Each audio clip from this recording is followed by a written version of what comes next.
Welcome to the Power of Love show sponsored by the D.D. Jackson Foundation, where we shine a light on loss and grief and how it impacts our lives. We are here to provide hope, resources, and a community so no one feels alone in their grief. Enjoy the show. Welcome everyone to the Power of Love show sponsored by the D.D. Jackson Foundation, where we shine a light on loss and grief and how it impacts our lives.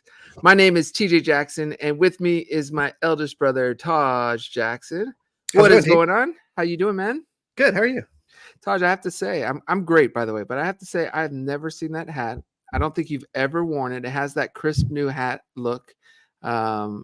Before let me finish out the intro, and then I want to hear some story on that cool looking hat. But again, we are live, so if you are watching us on Facebook or YouTube, we want to thank you guys for joining us. You may also be listening to us via podcasts. Yes, each and every episode. This is episode number 324, by the way. I just saw that. But each and every episode is ingested, upstreamed. I don't know the correct term, but it is put into the podcast universe where you can listen to it at any time you want to on your convenience. So if you aren't aware of that, if you've been watching us on YouTube or discovered us on Facebook, just wanted to let you know that you can also listen to us via the podcast. Now, one more thing I need to mention is the disclaimer, and that is that we are not licensed therapists. We are just ordinary people who've experienced loss in our lives. We have been impacted by it, and we have learned from it. And what we like to do here on the Power of Love show is simply share our opinions and what we've learned in an attempt to help you get through whatever it is you may be going through. Saying that, if you need professional help, we urge you to seek it and to find it. Please, please, please do not just rely on us.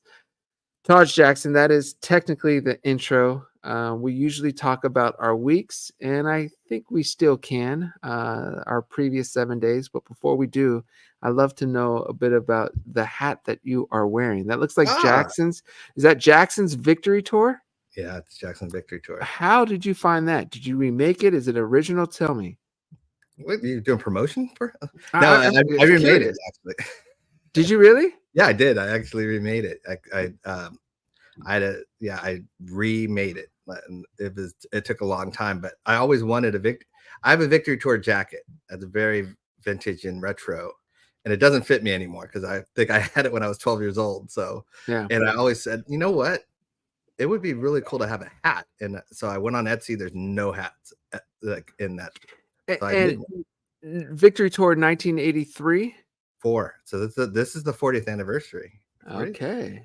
40? Yeah, well, that would be 40 years. So 1984. All right, Taj. It's such a great memory and such a great year. And I like this hat. I like the logo and stuff. So I kind of made another one that maybe I'll sneak in next week. Keep you guys. Okay, that's a cool thing. I like representing the family. I see that. I mean, you're wearing a Jackson's Victory Tour hat. You have Us 3T behind you. You have a poster of Uncle Michael behind you from Smooth Criminal. And then most people can't see, but you have a backpack that looks like it's from Pops. Love One Another. Love One Another, yeah. So yeah, you are definitely. Is the arcade a Jackson arcade too? Yeah, it's Jackson Arcade. Well, it's not all Jackson stuff, but it is, yeah. Are you being serious? Yeah, it says Jackson Classics. You don't see it? Oh my goodness! I didn't trust me. I didn't even plan that, but when you said that, I'm like, yeah, I did put Jackson in that name too. Well, you are representing, so the background is all Jackson, which is crazy. Yes. I think that's pretty cool, Taj. I didn't realize that, but look at you. Anyways, this is an awesome show we have lined up. I'm trying to think if there was anything unique or special that happened in the previous week in my personal life. You know how it is, Taj. You're the same way. But we did have a birthday that we went to. Yeah. Yes, so I guess that's probably the most special event of both of our weekend. Or both of our weeks, and that was the birthday of Tylee. We finally got to celebrate Tylee's first birthday, Taj's youngest daughter. Who was born a day after TJ, basically. Who didn't want to share her birthday with TJ because she was supposed to be on the 16th with TJ, and she's like, "Nah, I'm not doing That's good. It's good. Now, she gets her own little day to Yeah. celebrate. She does it to celebrate. But Taja, I have to say it's really cool to watch you with 3 young kids, 3 young daughters. I see you smile, and especially when I'm stressed or when I'm just overwhelmed. You kind of yeah. I think it's great because I'm the youngest, and I actually had kids first. So as the youngest, it's finally fun to see my elder brothers go through something after me, and to just watch them and see what they're struggling with, what they're enjoying. It's just a really cool experience. But I so feel blessed, but I did get cheat sheets from you guys in terms of that. Even if you didn't like personally give them to me, I watched and observed. from So, so 100%. fun. Yeah. It's the most beautiful thing. So enjoy every minute, and it goes Oh yeah. super, super fast. So Yeah. it's crazy real quick because my 2 daughters, my 2 younger daughters, Dee Dee and Joe, who are both teenagers, they're finishing up a speech and debate camp at their school. And Ooh. this is the first time they're at together in a classroom. So seeing them walking to the class and Oh away wow. and Yeah. towards the car, it's tripping me out because they're little young women. And it's like, just like that, I was in your position holding one and, changing a diaper. And so And there they so, are. so enjoy every minute, man. That's all I want to say. Oh, I do. I do.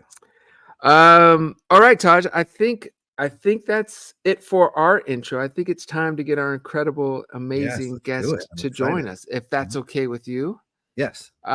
So everybody who is watching on today's episode of the Power of Love show, we are welcoming special guest Kendra Rinaldi. Kendra is an initiative grief guide and the creator and host of the podcast Grief, Gratitude, and the Gray in Between. She has had powerful conversations with nearly 200 guests about their experiences with grief and the strategies that help them. Kendra herself has experienced grief in many forms, including relocations, career shifts, and the death of family members. Mm. These experiences led her to become an initiative grief guide and facilitator. Nice. She is originally from Colombia and moved to the United States right after high school. She found love and built a family with her husband, Carlos Andres, and they are now parents of 2 teenagers, Mateo and Mila. Mila. I'm not saying it Oh, right, Kendra. You got to correct me. And I felt please feel free confident. to. Feel I free to. felt confident, and Butchered probably half of it. with Latin in my blood as well. That is quite an embarrassing Yeah. pronunciation of the beautiful daughter. But Mila, that's what it is, Yeah. Mila. I'm not sure what was happening 30 seconds ago, but anyways, after Kendra's mother's passing in 2016, Kendra started volunteering with a nonprofit organization called Journey of Hope, helping families dealing with loss. Around the same time, she started her journey as a coach, aiming to guide people who are feeling lost in the complicated world of emotions. Here today to share her personal experiences with grief, her work as a grief coach, and her podcast, Grief, Gratitude, and the Gray in Between. Without further ado, ladies and gentlemen, please welcome to the Power of Love show, Kendra Rinaldi. Yay! I'm so Yay! happy.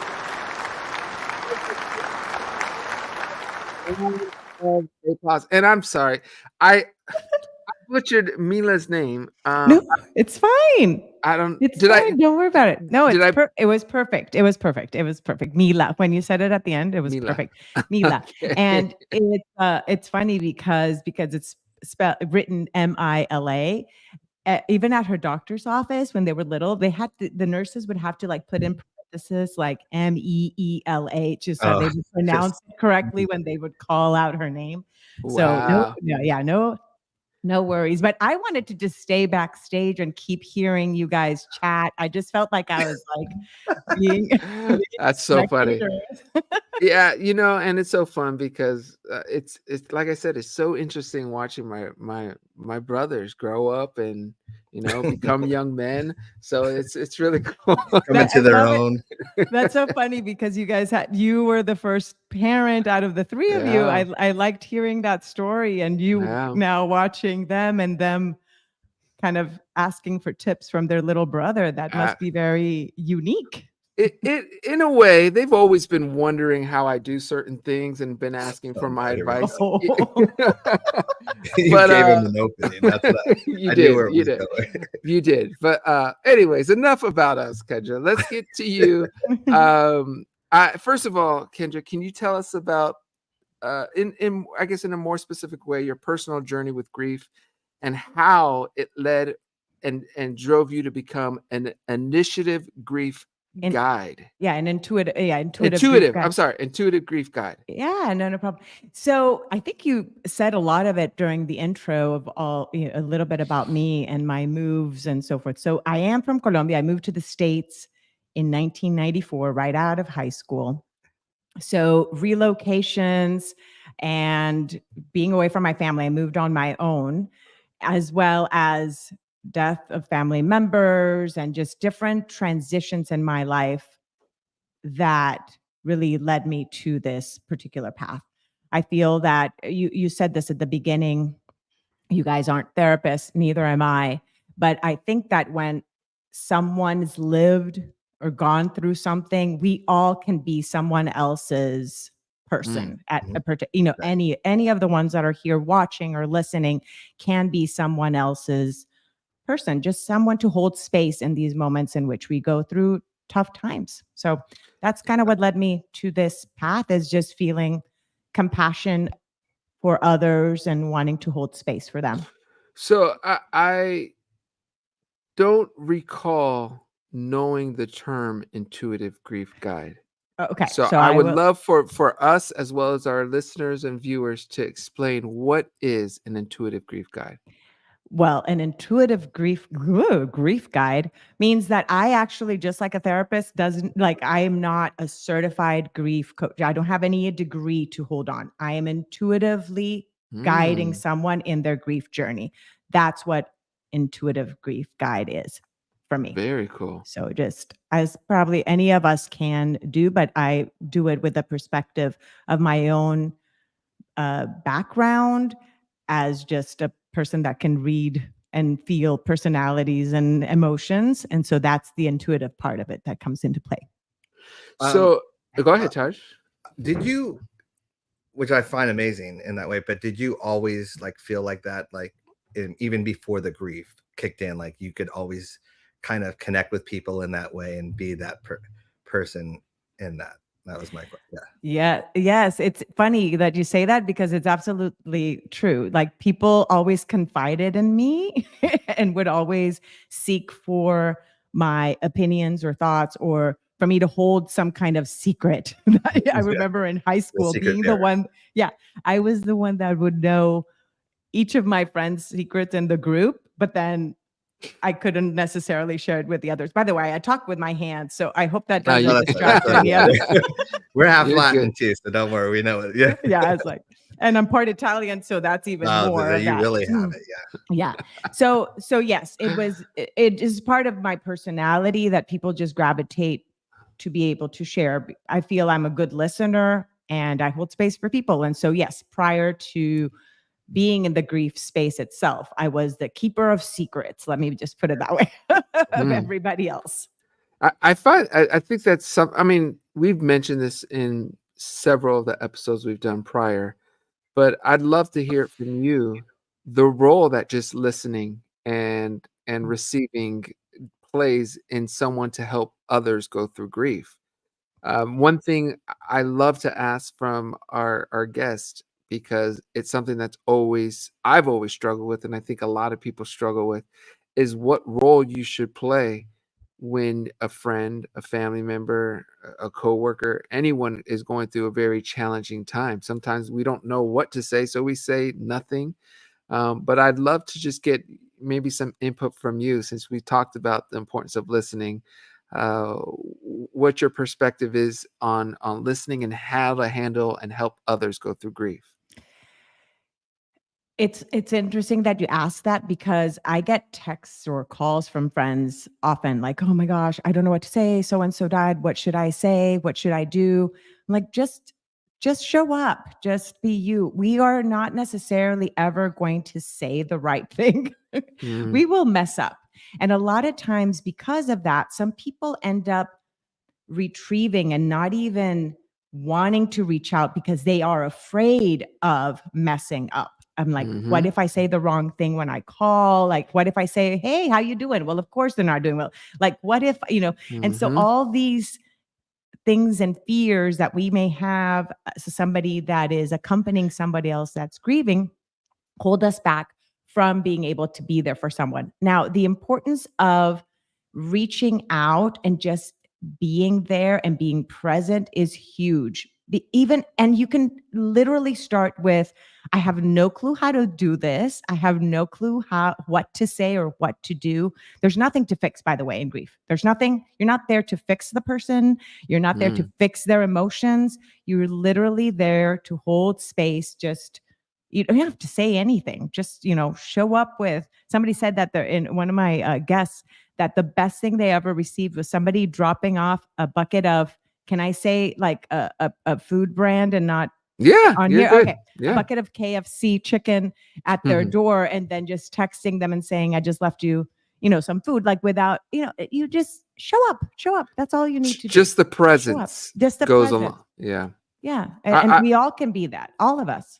I love that answer. I love that answer. I think I've said it before. I was very bad at that, and sometimes what happens is you don't say anything. But I loved your input of being authentic, being you. Don't be afraid to make mistakes. That's another thing. We don't like to make mistakes anyway. And then you add to that when someone's going through one of the most challenging times of their lives, it really ups the stakes, and we get all this fear and anxiety of making a mistake. If we can kind of somehow diminish or minimize what a mistake means, or the fear of making it, I think we would be more successful and just show up more. So I appreciate that answer very, very much. Can I ask you Um, guys, what do you guys yeah, do? Yeah, what do you guys do? How do you guys show up for others? I try to. It was like I said, it was really challenging for me where I wouldn't say anything. But what we are, I'm going to speak for us, Taj. But I think what we have learned, probably going through it, and Taj, you can add. I'm not saying you're allowed to speak. Thank you. Just one thing we've learned is when we went through, especially I'll just take our mother or even our Uncle Michael. There's so much love and attention in the current time, in the short term, and we even do this with what we do with the DDJF. There's a dinner for cause that we do where we try to wait a bit of time and then show up, because we felt that sometimes if you're getting so much love and support and then all of a sudden everyone retreats back to their regular life, that's when the grieving can actually feel more lonely. So we try to help that drop off by showing up, or just being there in a Checking bit, in, basically. yeah, Yeah. checking in. So Mm. Taj is different than I am, where Taj is very social. Taj has way more friends than I have. Taj is more that kind of person, so he probably checks in more frequently than I do.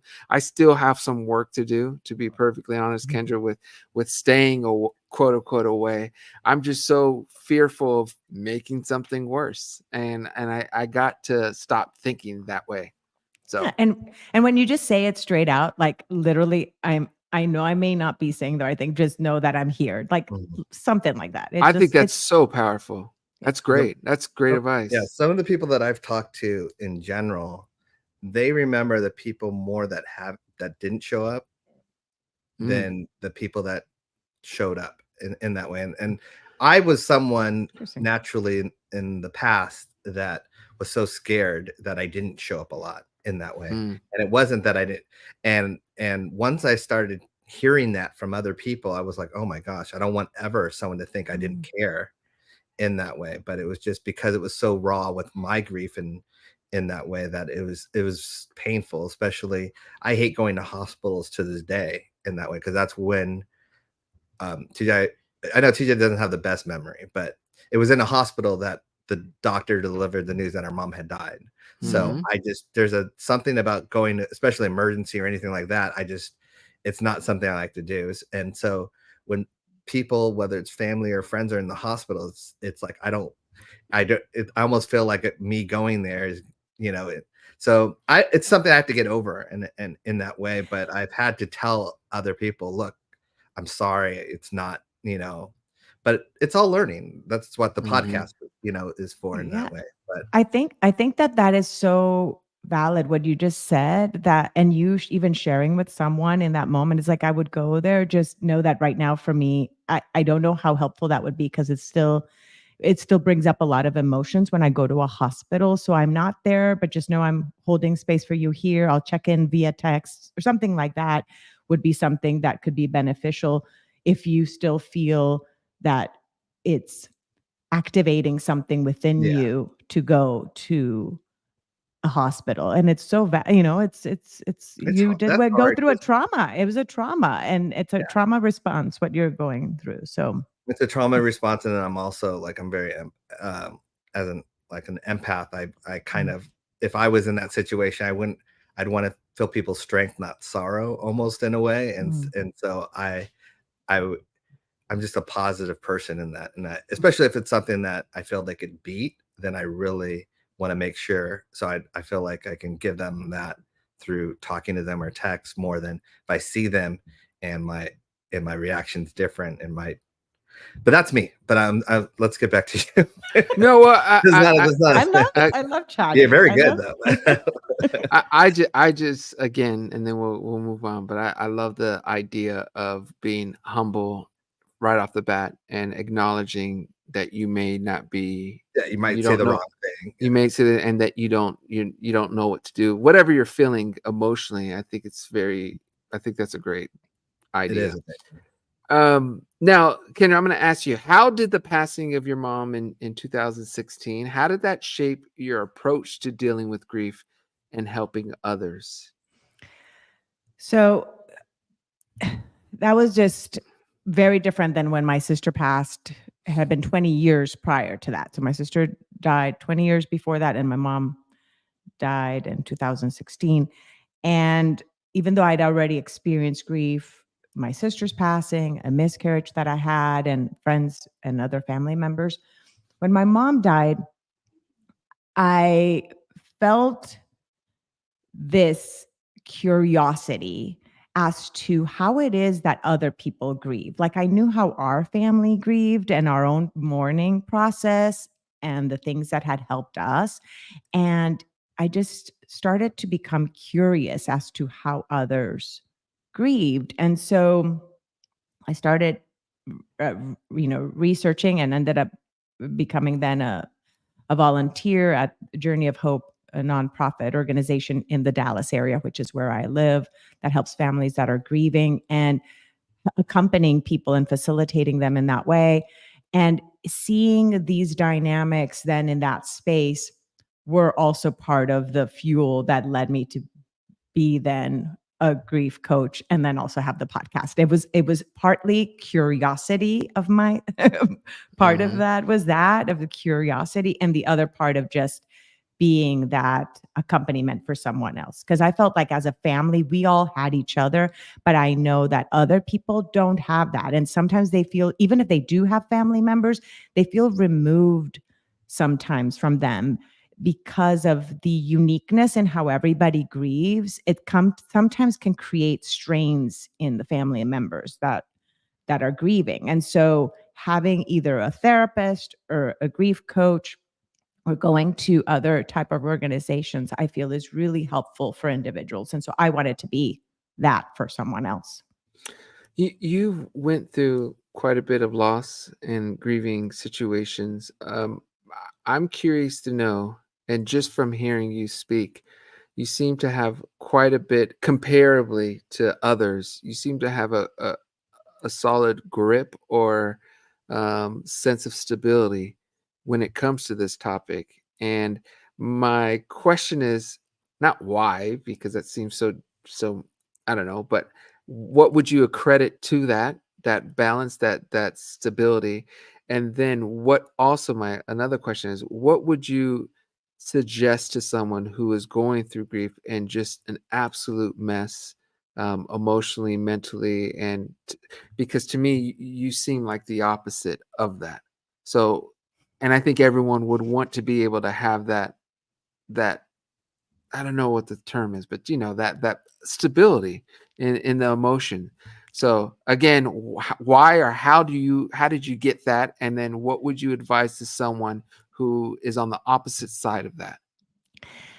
So first off, like there's I know that in grief it's easy to compare, right? Hmm. And we may see someone and be like, but how is this person like maybe so poised or relaxed or whatever it is when Hmm. they're talking about grief, but you do not know whatever else, like you're wanting to know my story of beforehand, of why it is that maybe I may talk about death or grief in ways that don't activate something in me at this particular point in my life. It doesn't mean that it doesn't in certain aspects, because we know, right? The waves, grief waves come and go. We do That's not know right. when they're going to hit, right?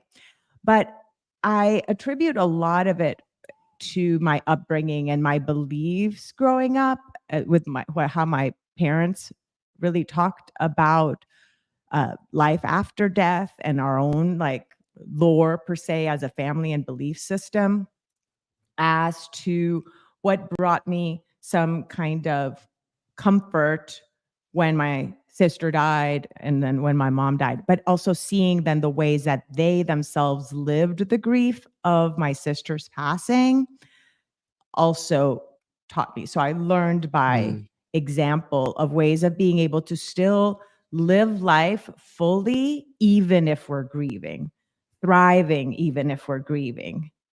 It doesn't have to be one or the other. And hence even the name of my podcast, Grief, Gratitude, and the Gray in Between. It doesn't mean I'm so grateful that this happened. No, it's not minimizing that. It's that we can hold these emotions simultaneously. So I could wow, be grieving and at the same time happy and joyful as that's I'm powerful. sharing their life. So for someone that is right now going through something and feels they're in the depths of their grief, something I would say is maybe first find if by chance like the beliefs you grew up with about what death is, do those bring you some sense of hope and some sense of comfort? And if by chance they don't, then maybe find something that does. Mm, Because I feel that that is one key thing that helps us continue on, that's so. whether right, and whether finding some sense of connection or purpose. You guys and your brother, like you guys created this in honor of your mother. You guys found a sense of purpose, and it might have been years down. You guys were kids, so Mm, this is years down the line. You guys probably didn't even get to grieve when you were kids. The way maybe mm, you even grieved then was completely different. You didn't.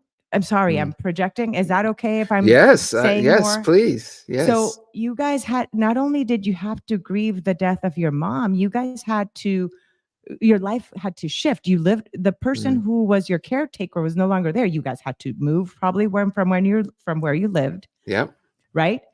So yep. that right there, that's a secondary loss, which maybe even as a kid, even maybe affected you even more at that moment. Like, wait, I Mm, don't get to sleep in my room anymore, or I don't get to be in my house anymore. Now I have to live here. So there's a lot of different things that come up and that may come up later. And I'm sorry, I'm totally digressing, but just find things that bring you hope and find some things that bring you a sense of connection to the person that has died, whatever your beliefs are. Even if you don't believe that something happens after we yeah, die, then connect to the memories, connect to the love, connect to that. And that's that will beautiful. help you. That's beautiful. So, and I think that's super important. I mean, I was going to say in today's society, but just in general, where movies and the news, everything, oftentimes when it comes to death, it's such an aggressive, violent, depressing way that we never get to see a positive side of transitioning, or think of it as anything but a violent, excruciating, painful experience. And I think that oftentimes adds to the negative connotations that we feel when it comes to loss and death and grief. But you mentioned your podcast, Grief, Gratitude, and the Gray in Between. Now, as I said in the intro, you've had nearly 200 conversations about grief. What are some of the most powerful or surprising insights you've gained from your guests? So, what was surprising was really just seeing the commonality. That was surprising because, again, I went into it thinking, okay, I am going to find something that's like unique. I really did find that there is this common thread, and it does come back to what people believe and how they keep that connection that makes their grief be livable. Let me put it that way. Yeah. Being able to live and move forward with their grief.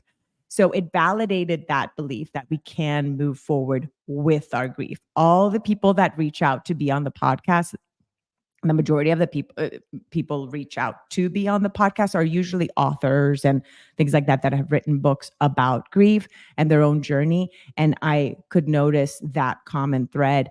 The other aspect that was also common was that part of connection and community, how that plays a part in almost everybody that I've had on my podcast, how community really was it was just what helped them also in that process. So that would be two things that I noticed. And again, also the part that grief is unique to the person that's living it. That's the other part. It's so unique to each individual, regardless of if it's the same person. If it's siblings that have lost a sibling, each of them is still going to grieve differently. So we touch on that all the time, how the three of us, we feel we all grieved differently, and there's no simple playbook that you could just go to understand or to know what others are going through. Now, one of your goals, like ours, is to help normalize conversations around death and grief. Why do you think society struggles with these conversations, and how can we become more comfortable with them? So even though death is like death is something we all know we have, like we're all have in common. We're all going to die. Like it's like, it's a fact. It's a fact. Yet we are all fearful of talking of it, or of just having those conversations, especially maybe not our own mortality, but the mortality of those around us that we love. So having these conversations with people that we love, and even asking, let's say, our parents or something, like, for me to ask my mom when she was already, in her last days, like, Mom, like, where would you like to be buried? Like, that was so much harder than if we would have just had that conversation when she was healthy. Yet you don't bring it up because I feel that sometimes there's this taboo. I'm in Colombia, there's a lot. I don't know in other cultures, but I know in the Hispanic culture, it's like, oh no, you don't bring it, you don't talk about it, because then you're gonna bring it about, and things like you're gonna. And I was like, what do you mean? Like, it's like, I know I'm gonna die. I just don't know the when, right? So, and we don't know the when of any of our lives. And so by normalizing that and really understanding and being comfortable with the fact that yes, we're going to die, it doesn't mean that we're still not sad about it. It's just knowing that it's a fact, and having these conversations with our loved ones when they're healthy, and just like random, hey, how would you like to your life to be celebrated? Or you could just start with yourself, like, you know what, like when I die, I'd love like for you guys to put music and like dance afterwards. That'd be so fun. Like, just like throw a party or something, like. And so if you'd even share your own wants and desires, you open up the space for that conversation for someone else to talk. So I think we got to start just having just these really deep conversations with people, even if they're uncomfortable. And that's what's going to normalize. Yeah. Normalize it. I was going to ask you if there was any like practical ways to start and to have those more open and honest discussions about grief and loss. But you kind of answered it, unless there's anything in particular that most people don't realize. A good way to, because a lot of people struggle with the opening or starting going down that road. Like you said, no, we don't want to bring that around, and we don't want to talk about that. But I was curious to know if there was any, in your opinion, any practical ways? Is there like a board game or I don't have a board. I'm a sure there quiz? are. I think there Yeah. might be board games.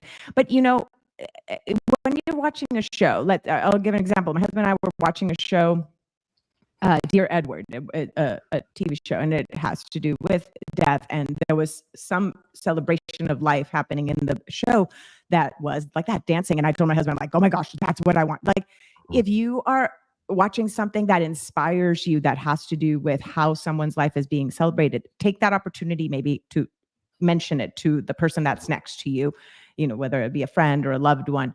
And again, if you start with your own wants and desires, then you again open that conversation, open the door for that conversation for the other person to share, instead of saying, hey, how do you want to be buried? Yeah. Or you could start, this is what I would like, these are my wishes, and maybe start that way. That would be my tip. Thank you for that, by the way. I think that's great. One of my favorite words is gratitude. Really? Yeah, I love gratitude. I think it's such an important concept that should have been doing earlier in life, and I think it has a lot. It plays an important role for the health of us and just the way we feel. But what I would have never predicted is grief and gratitude being kind of married in the same kind of way, in the same line. But your podcast is called Grief, Gratitude, and the Gray in Between. So my question to you is, in your opinion, what is the role that gratitude plays when it comes to grief or loss? Or is there not a role? Or how are we finding the connection between grief and gratitude, if there is one? So something that I experienced myself was that there's definitely opportunities of growth when you go through something hard.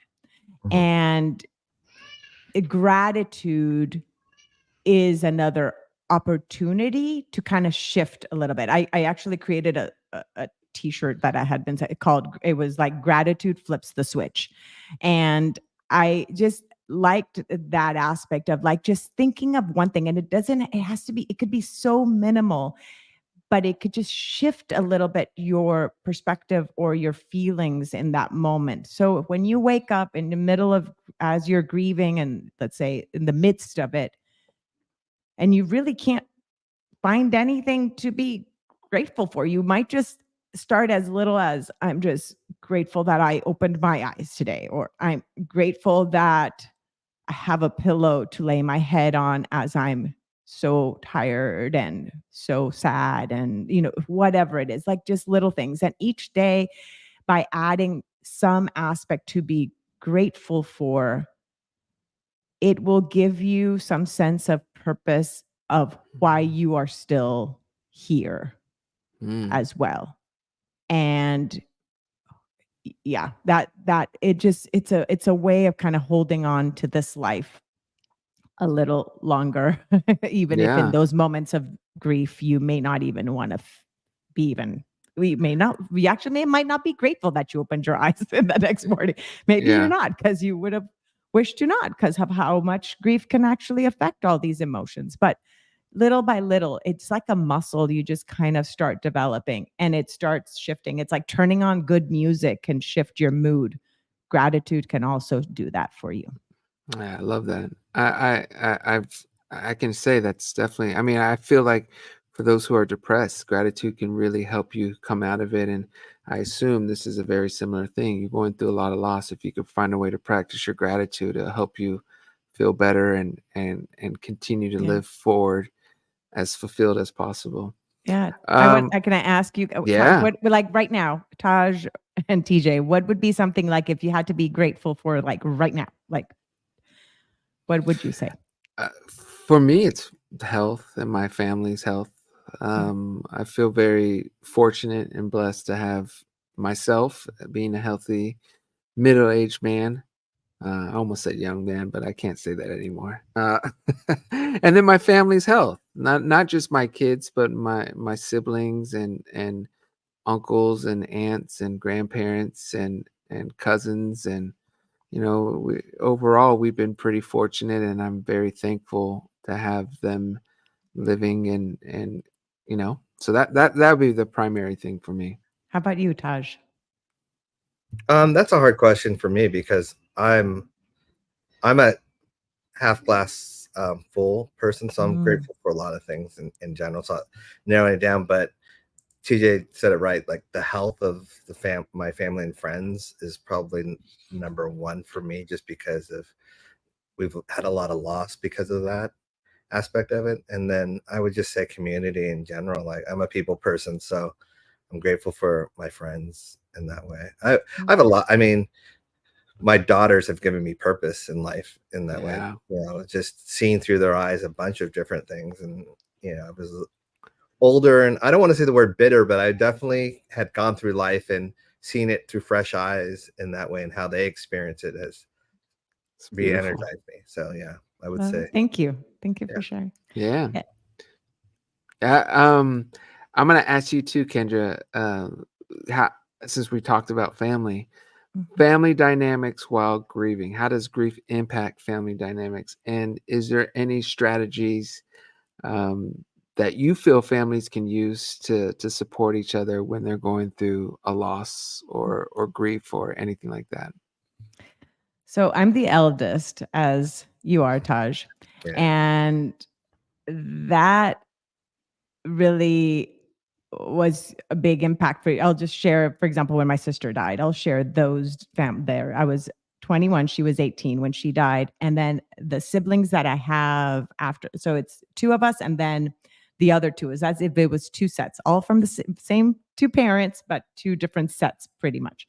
So the gap now between myself and my younger sister is almost 10 years, and between my brother is 14 years. And my sister and I were 2 years apart. So she and I were best friends, as well as the ones that would also, like, that's who I could fight with. And like, you know, she was my confidant, but it was also who could fight with. I was 21 then when she died. And what I know, I was still living in the States. My parents were in Colombia. And so most of my relationship with, you know, a lot of it was over the phone or letters. But what I started to notice was how the roles of my parents and myself, like how our dynamics started to shift. I Mm-hmm. no longer had that best friend. My 12-year-old sister couldn't be that for me at that moment, right? And my brother was only like 8. So my mom, even though with her, it used to be that she was the one that I would bicker with before my sister died, she became then my friend. And then Wow. my dad became the one I would bicker with. It's as if they took over these two roles that my sister would fit. Wow. And at 21, I remember noticing that. I'm like, why is it that I'm now fighting so much more with my dad? And why? And I just started, yeah, like really. See, you talk about grief. You see, it shows, like even me thinking of myself at 21 when my sister died, it still hits me. Even it's it's so many Mm. years later, 27 years later. So that that family dynamic and shift happening to me, then I started then realizing how it starts happening in other families as well, and then when other losses, and knowing that there could be people that all of a sudden you are super close with, that then you're no longer that close, and that shift and that dynamic may occur, and knowing that it is normal. And you might grieve that too, by the way. You might grieve then that shift or that uh, of that dynamic.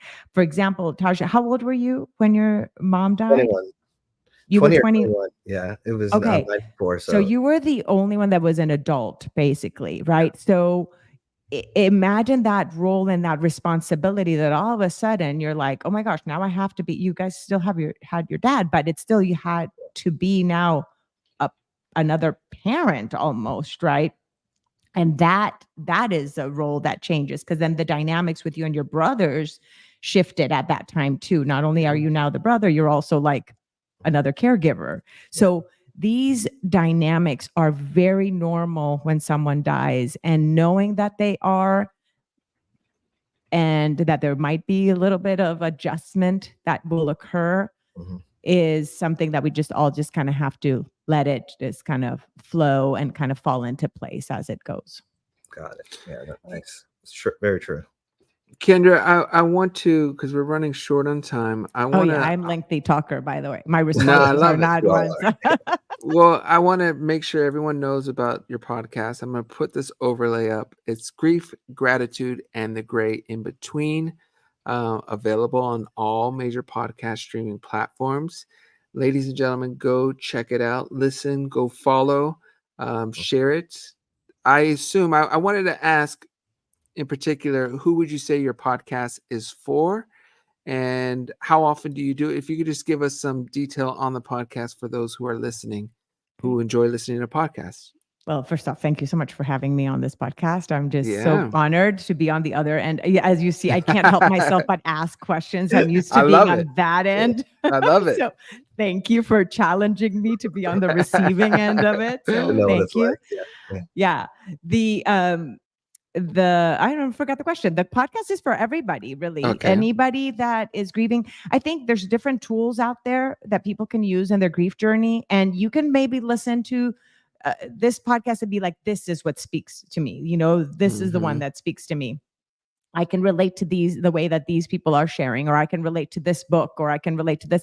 So it's just another tool that's out there, and it might speak to you. There are some episodes in Spanish as well. I sprinkle in Oh, there. So if any of your audience members speak Spanish, Grief, Gratitude, and the Gray in Between does have some Spanish episodes sprinkled in throughout Mhm. on that podcast. So that's really. And did I answer it? Did I answer yeah, the you question? did, and Okay. I love the fact that you mentioned how you have some episodes in Spanish. I think that's great. Yes. Jack Love says just followed her on IG, so there you go. Yay. Thank Um, you. I think it's, and Carrie also says, I look forward to listening to the podcast. Do Thank you, you, Carrie. how often do you do your podcasts?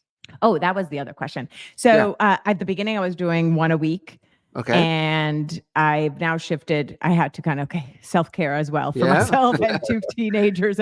So I do two a month. Yeah. Wonderful. Two a Nice. Very month. cool. Yes.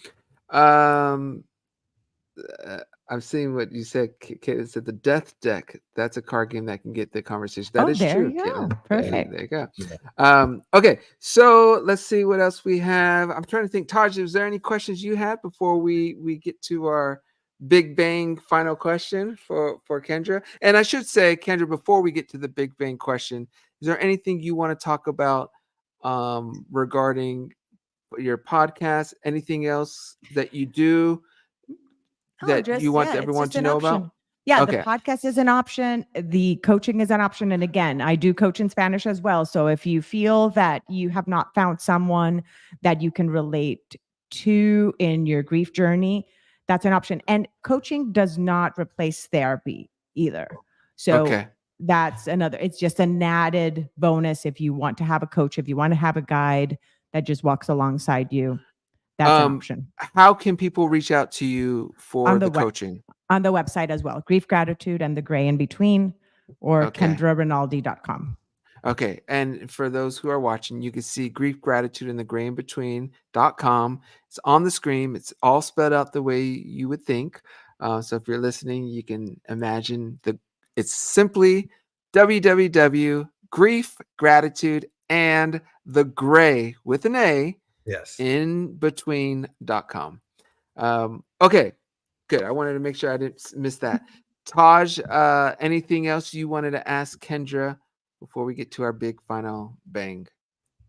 No, I Question. mean, this is, I love how you're on the other side of it in that way. So. But no, I mean, I always think it's great when people that have experienced grief, I've said this before, but have experienced grief and now uses their platform to help others in that way. And obviously you have a special gift in how you're able to connect with people in that certain way. And I also, I don't know if it's because I was oldest too, but I was the truster of a lot of secrets in that way. So when you said that, it made me think of me in that way, and people would confide in me in general. So, and ask for advice. So I feel like we're very similar. So that's why I don't have any questions, because I kind of know you in that way. I know your vibe in that way. I know. Yeah, I gotcha. exactly. Yeah, in that I way. see you. Likes is I see like is you. like, yeah, in that way. So yeah. All right. Well, before we ask our final question to you, Kendra, I just want to also take the time to just not only just thank, but just appreciate everyone who listens to not only our community, but your community. It's not something that's easy to do, to listen on such a difficult and challenging topic.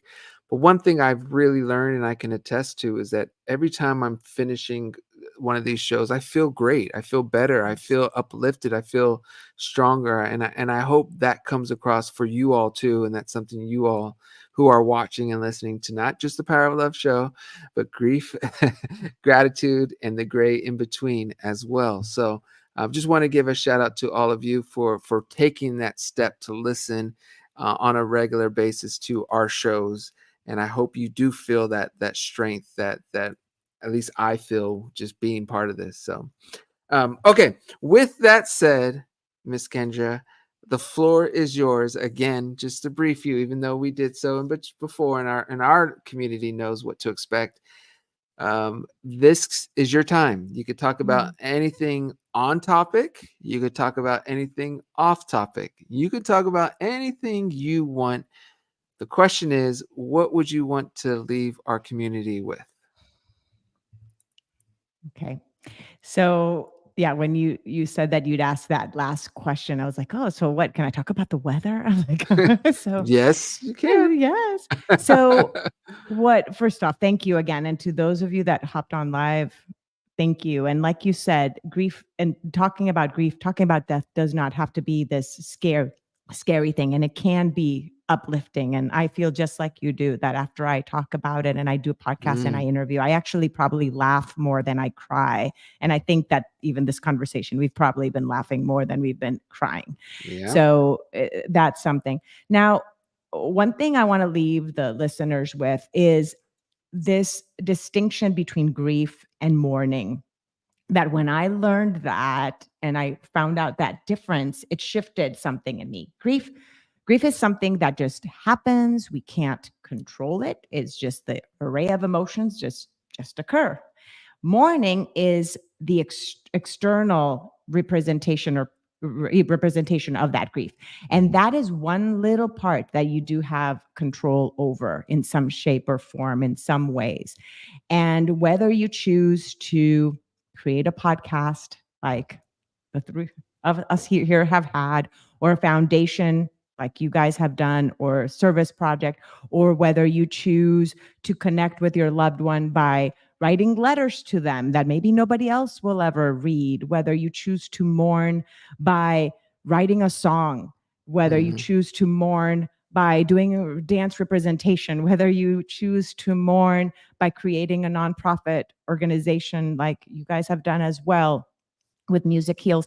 There's just so many different ways that you can do, and nobody has to even know. It could be it doesn't have to be a public representation of your grief in this morning. It could be something private for yourself that just it gives you some sense of connection and hope in that process. So that's the one little part that you do have in your control, is how you mourn, whether it's creating rituals, whether it's that you listen to a podcast, whether it is that you read a book about it. Those are ways in which you can, going out in nature, walking. There's just so many things that are out there that are that are possibilities. And so take advantage of the things that are in your control, so that when the emotions that are out of your control, like grief come up, you have some tools that can aid you in that process.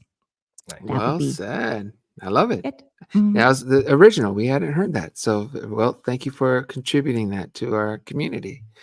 Another thing, again, I don't think I said, but I want to say is I love the fact that you said it's just another option, because that was something that I've always said, is that back when we lost our mother in 94, it didn't seem like there were many options. And I had to go through many different places to find some type of support. And thank you, Kendra, for doing your part in being an option for someone out there who will connect completely with you. And I think you hit that right on the nail. Someone may love our show and someone may love your show. And as long as we can help someone out there that connects with us, and as long as we could just be an option, it really goes a long way. So I loved how you said that. Thank I you. also want to highlight some comments. Lana's Little Thing says, "Hi, fam. Late again today, but so grateful to be here. Send love. Grieving today. Lost a long-term client yesterday and lots going on. When we share, we're not alone." Lana, we just want to all send our love and warmth to you during this challenging time. Mhm. And I'm sorry that you are going through what you are going through. As Kendra said, I don't know what to say exactly, but we are here for you. Yeah. Hold Right, space for Kendra? you. Yes, we Hold do. space for We're you. holding space for you. And thank you. That's a thing too. Thank you for sharing that you're going through a hard time, Mhm. because sometimes people don't share that because they don't want to make somebody else feel uncomfortable. So thank you for telling us, Lana. Carrie says, "Thank you for a wonderful show, Kendra." Thank you. As does April. "I hope to see Kendra on another episode. I really enjoyed it today." It's awesome. And then Yay. yours truly, April, says, "Kendra, you're amazing and continue the beautiful work of helping those grieving." And then we have Bommy, my life, my hurdles, and my survival, who says, "I want KFC now." Of Because course. now you know what to take someone when they're grieving. Take them a bucket of KFC, like the, yeah. Thank All right. you. Well, that is it. We want to thank you, my brother, myself, our entire foundation, the community. Kendra, we want to thank you for blessing us with your presence. Yes. And oh, I gotta I mean, there's more out there, but I gotta highlight this one. And Taj, I would put you on the spot, but I want to just No, just please try don't. this. My Okay. Spanish is not where it needs to be. Oh, come on, Taj. Okay, Todd. Gracias. Gracias, Kendra. I said it with Spanish flair. Yeah. Abrazos a mucho amor. Mi padre es de Colombia también. Okay, I understood that Oh, too. qué bien. Just, Gracias.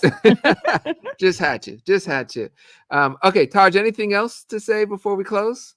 No, I mean, I think one of the things that we all do in this way, the three of us in general, is the word support in that way. And I think that's the thing that for me, when the family, the friends, there was the support, not feeling alone. And you mentioned kind of that not everyone has that, that in that way, it doesn't have a big family, doesn't have friends. And so I'm very proud that we're contributing to that aspect of it, because and sometimes it's, as I think mentioned as well, sometimes it's not easy to talk to your family because they're also probably going through something, or the dynamics of it. So Mhm. I'm one of those people that like to talk to people that are not strangers, but don't know everything about me in that way. It's easier for that way.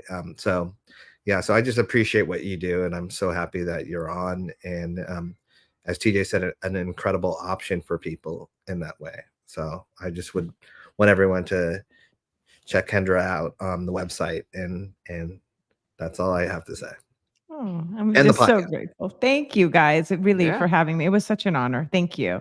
Yeah. All right. Well, thank you, Kendra. Grief, Gratitude, and the Gray in Between. That's the name of the podcast. Again, thank you for being here. To everyone else, we will see you all next week, Wednesday, 1 p.m. Please stay blessed, be careful, live life to the fullest, practice your gratitude, Yes. and be authentic with any approach you have to help others go through what they're going through. That was the biggest takeaway for me today. That's it. I always feel guilty saying the last thing because I feel like I'm hogging the mic, but that's it. We'll close it out. Well, just Tosh said I am. Okay. All right. That's it, everyone. We'll see you guys next week. Thanks again, Kendra. Thank you so much. Bye, everyone.